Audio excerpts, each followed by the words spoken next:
আসসালামু আলাইকুম প্রিয় আপু ভাইয়ারা, নতুন দিনে নতুন আরও একটা ভিডিও নিয়ে চলে আসলাম।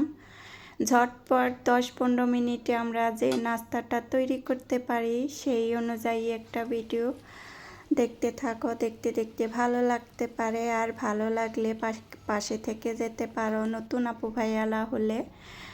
এই তো আমি চালের গুঁড়া নিছি, একটু ফ্রিজে ছিল, সাথে সাথে নামালে একটা টিপস ফলো করতে পারো যে রাইস কুকারে দিয়ে একটু চেলে নিতে পারো, তারপরে আটা করলে আর কোনো অসুবিধা হবে না।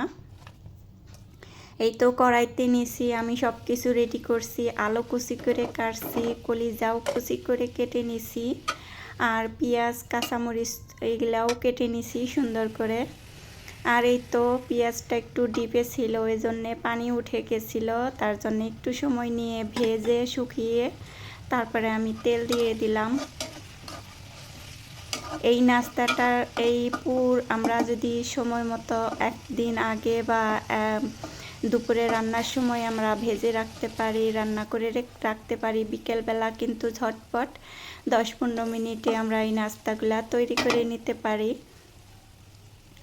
সেই জন্যেই আর কি বললাম যে 10-15 মিনিটে আমরা নাস্তা তৈরি করে নিই। আর এই তো আটা করতে আর কতক্ষণ লাগে। আর এই তো আমি ভাজিটা বসিয়ে দিছি, যত প্রকারের মশলা ছিল সব মশলা দিয়ে আমি তো রান্না করে নিব। একটু আলুটা সেদ্ধ করতে হবে, আর এটার প্রিপারেশনটা আমার একটুও ছিল না, হঠাৎ করে আমি কলিজা ভুনা করে আলু দিয়ে তারপরে আমি নাস্তার রেসিপিটা তৈরি করে নিলাম।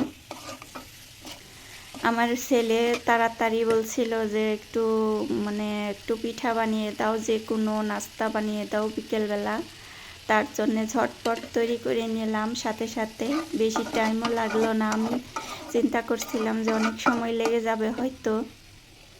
এই তো ভাজিটা হতেই যতক্ষণ লাগছে, এই ভাজিটাই যদি আমরা আগে করে রাখি যে বিকেলবেলার নাস্তা তৈরি করব, সেইভাবে এত মজার ছিল নাস্তাটা, বলবো কি আর। করেই একবার দেখো যে কলিজা আলু কুচি করে কেটে সুন্দর একটা বিকেলবেলার নাস্তা তৈরি করা যায় সাথে সাথেই। এই তো আমার ভাজিটাও হয়ে গেছে, একটুখানি পানি দিয়ে বসিয়ে রাখছিলাম। এদিকে আমি আটা আর কি রেডি করে নিছি, যে আটার তৈরি আর কি সব কিছু রেডি করতে একটু সময় লাগে। আর রুটি করার ফিরাটাও ধোয়া ছিল না, ওইটাও ধুয়ে নিছি। আর এই তো আমি যে পাতিলে আটাটা করব সেই আটাটাও রেডি করে নিতেছি, পাতিলটাও রেডি করে নিছি পানি দিয়ে। ভাজিটা কিন্তু অনেক মজার ছিল। ভাজিটা যদি কোনো পরোটা রুটি এমনিতেও খাওয়া যায়, ভাত দিয়েও অনেকটা ভালো লাগে। এইভাবে ভাজি করলে পোলাও দিয়েও অনেকটাই ভালো লাগবে।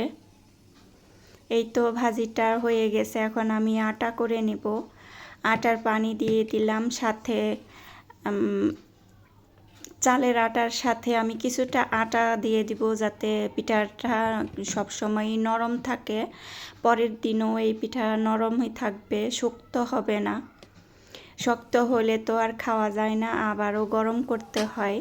এই তো একটু হলুদ দিলাম আর একটু তেল দিয়ে দিছি, আর এই তো চাউলের গুঁড়াগুলা দিয়ে দিলাম। এই তো আমি রাইস কুকারে একটু সেঁকে নিছিলাম আর কি, ভিজা ভিজা ভাব ছিল, এই জন্যে ভিজা আটা দিয়ে তো গুঁড়ি দিয়ে তো আউটা করা যায় না, ডো বানানো যায় না, এলিয়ে যায়। এই জন্যে তো যে টিপসটা ফলো করে আটা করতে হয়, যে আটা দিয়ে কিছুক্ষণ ঢেকে রাখা, তারপরে মাঝখানে মাঝখানে করে ছিদ্র করে দেওয়া। এই তো এইভাবে একটু রেখে দিলে আটা পুরাটাই সিদ্ধ হয়ে যায়, আর সিদ্ধ করার জন্যে তো বেশি টাইম লাগে না। চাউলের আটা যদি একটু ভেজে নাও প্রথমে, তাহলে কিন্তু সুন্দর একটা ডো আকারে তৈরি হয়ে যায়। এই তো আমি রুটি সবগুলা প্রায় বানানো প্রায় শেষ, তখন আমার মোবাইলে চার্জ ছিল না, এই জন্য আর কি সম্পূর্ণটা আমি ভিডিওটা করতে পারি নাই। তারপরেও এতটুকু করে নিছি, শেষের রুটিটা যে আমি করলাম সেইটা আর কি সবার সাথে শেয়ার করলাম, যে আমি রুটি আটা তৈরি করে রুটি বানিয়ে তারপরে আমি কিভাবে পুর ভরে নিব পিঠার ভিতরে। দেখতে দেখতেই তো শেষ পর্যায়ে চলে আসতে হয়। এইরকম ভিডিও পেতে হলে আমার ভিডিওটা সাবস্ক্রাইব করে রেখে দিতে পারো আমার চ্যানেলটা। এই তো গ্লাসের সাহায্যে আমি এই তো গোল গোল করে কেটে নিব। সবটা এইভাবে করে কেটে আমি রেডি করে নিতেছি, যাতে ঝটপট পুর ভরে আমি ভেজে নিতে পারি। অনেকটা সুন্দর ও মজার ছিল নাস্তাটা। এইভাবে কলিজা ভুনা করে, ফেপড়া, কলিজা, তারপরে তিলি, অনেক ধরনেরই আছে, অনেক কিছু আছে যেটা আমরা আলাদা করে রান্না করে খাই। এই তো সবগুলো আমি এখানে বানাইয়া শেষ, রুটিটা আর কি বানিয়ে নিছি। এখন পুর ভরার পালা। পুর ভরে তারপরে সবটি রেডি করব একসাথে, তারপরে আবার একসাথে করে ভেজে নিব। এই জিনিসটা কিন্তু আমরা রান্নাঘরে বসে না করলেও পারি, তা ফ্যানের নিচে বসে আরাম করে পিঠাগুলা ভরে নিয়ে তারপরে রান্নাঘরে আসতে পারি। আর আমরা এতটুকু অলসতা করি যে টানা হেঁচড়া করে আমাদের সব কিছু এক জায়গা থেকে আরেক জায়গায় নিব, আবার নিয়ে আসবো। এজন্য আমরা নড়াচড়া করতে ভালো মনে করি না। এই তো আমার মেয়েকেও ডাক দিছিলাম যে আমাকে একটু সাথে সাহায্য করো। তো কয়েকটাই তো বেশি না, তারপরেও একটু তাড়াতাড়ি হবে, বসে আছে খাওয়ার জন্যে। আমার বড় ভাসুরের ছেলেও আসছে, তাকে দেব বলে একটু তাড়াতাড়ি করতেছিলাম যে একটু তাড়াতাড়ি হবে, চলে আসো। আমার মেয়ে এসে সাথে সাথে আমাকে অনেকগুলা পিঠা বানিয়ে দিল, ভরে দিল আর কি। আমি তো রুটি করে সব কিছু করে রেডি করে নিছিলাম, এখন ভাজার পালা। এই তো ঝটপট তৈরি করে নিলাম। এদিকে আমি ভাজতে বসছি, আর আমার মেয়ে এই তো আস্তে আস্তে সবগুলো ভরে নিল। তার পাশাপাশি আমার মেয়েকে বললাম যে চায়ের পানি বসিয়ে দাও, চা খাবে। আমার ছেলে তো পাগল হয়ে গেছে যে চা দিলা না সন্ধ্যায়। তার জন্য বললাম যে ওদিকে চা বসিয়ে দাও, তারপরে আমি এদিকে পিঠাগুলা ভেজে উঠিয়ে দিতেছি। ভাজতেও সময় লাগে না বেশি তেমন একটা, আস্তে আস্তেই ভাজতে হয়, না হলে তো ভিতরে কাঁচাটাই থেকে যাবে, তাড়াতাড়ি উপরে লাল হয়ে যাবে। আস্তে আস্তে ভাজলে আস্তে আস্তে উল্টিয়ে তারপরে সুন্দর করে পিঠাগুলা ভেজে নিলাম। অনেকটাই মজার ছিল পিঠা। এইরকম পিঠা আমরা যদি সন্ধ্যায় একটু ভাজিটা করে রাখি, তাহলে কিন্তু অনায়াসে আমরা বিকেলবেলা নাস্তাগুলা রেডি করে নিতে পারি। চটজলদি সব কিছু রেডি হয়ে যাবে।